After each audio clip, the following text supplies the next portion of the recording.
मौका मिलेगा दादा तो मंच से खड़े होकर दहाड़ेंगे। जहां हमारे बहुजन साथियों का पसीना गिरेगा वहां अपना लहू बहाने के लिए तैयार होगा। को क्रांतिकारी जय भीम और रविदास जी महाराज के चरणों में कोटि कोटि प्रणाम। ऐसा चाहूँ आज मैं जहाँ मिले सबन को अन्न ऊंच नीच सब सम बसे रविदास रहे प्रसन्न। रविदास जी महाराज की ऐसी विचार, उनका मानना ही था कि ऊंच नीच सब बराबर रहे, भेदभाव न रहे। लेकिन किस प्रकार से भेदभाव, सामाजिक शोषण, मानसिक शोषण, आर्थिक शोषण 3000 साल पहले होता रहा, आप सब जानते हैं।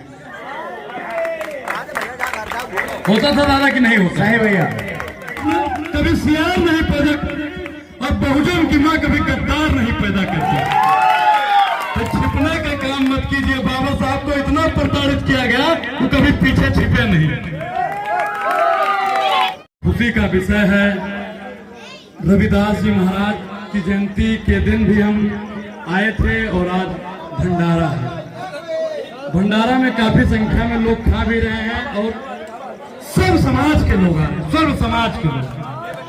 ये प्रोग्राम कोई बहुजनों का प्रोग्राम नहीं है। और जैसा मैंने उस दिन भी बताया था कि बहुजन में सिर्फ दलित नहीं आता है, बहुजन में अनुराग ओझा आता है। क्योंकि बाबा साहब ने समानता की बात की और बाबा साहब दलितों के ही नहीं ब्राह्मणों के भी नेता थे। क्योंकि जो हमारी माँ है, जो बाबा साहब का दूसरा विवाह हुआ था तो ब्राह्मण से थे। तो बाबा साहब हमारे परिवार के हुए कि नहीं हुए? तो बाबा साहब तो हमारे ही नेता हुए। तो बाबा साहब पहले ब्राह्मणों के नेता हैं, बहुजनों के नेता हैं।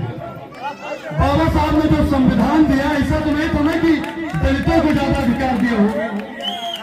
समानता, जितना अधिकार आपको उतना अधिकार हमको, जितना आपके वोट की वैल्यू उतना हमारे। तो भेदभाव कहाँ पे? भेदभाव उनकी किताब में था। उनको भी मौका मिला तो उन्होंने वर्ण व्यवस्था बनाई, ब्राह्मण, शूद्र, वैश्य, क्षत्रिय।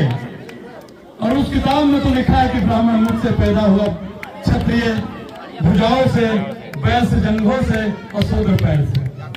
और लेकिन जब उनको मौका मिला तो उन्होंने समानता की बात की, तो शोषण उन्होंने और उसमें वर्गीकरण किया जा रहा है। किसमें? आरक्षण में, कोटे में कोटा निकाला जा रहा है। अब बताइए आपके साथ शोषण कौन कर रहा है?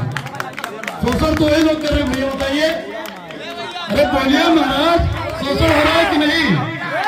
अगर आरक्षण से आरक्षण काट दिया गया तो शोषण होगा कि नहीं? तो कहते हैं कि यहाँ पे लगभग 6420 या 25 जातियां हैं और उसमें एक विशेष जात निशाने पर है, वो बाबा साहब वाली जात। मैं जाति सूचो खोलेगा नहीं तो मैं खुला बोल देता कि एक विशेष जात को टारगेट किया जा रहा है। और आप बताइए कि जो हमारे 80 समुदाय में गौतम लिखते हैं टाइटल, वो अमेरिका में जमीन खरीदे हैं। वो 80 में चाहे हमारा वाल्मीकि परिवार हो या फिर गौतम परिवार हो या जाटव परिवार हो, 80 में ही आते, कोई अमेरिका में नहीं गया। तो 80 में ही कोटे में कोटा क्यों? बात करेंगे भारत के संविधान। संविधान अगर नहीं होता तो आज हो सकता है अगर वो वाली किताब होती तो हम यहाँ पे ना आ पाते, है भैया कि नहीं? अगर वो वाली किताब होती, उस किताब का नाम लेंगे तो बहुत बड़ी को दिक्कत होगी। अगर वो वाली किताब होती तो आपका बहुत बहुत स्वागत है और बहुत बहुत धन्यवाद। क्रांतिकारी तेज बोलिएगा, आवाज वहां तक जानी चाहिए जहां से उस किताब का निर्माण हुआ।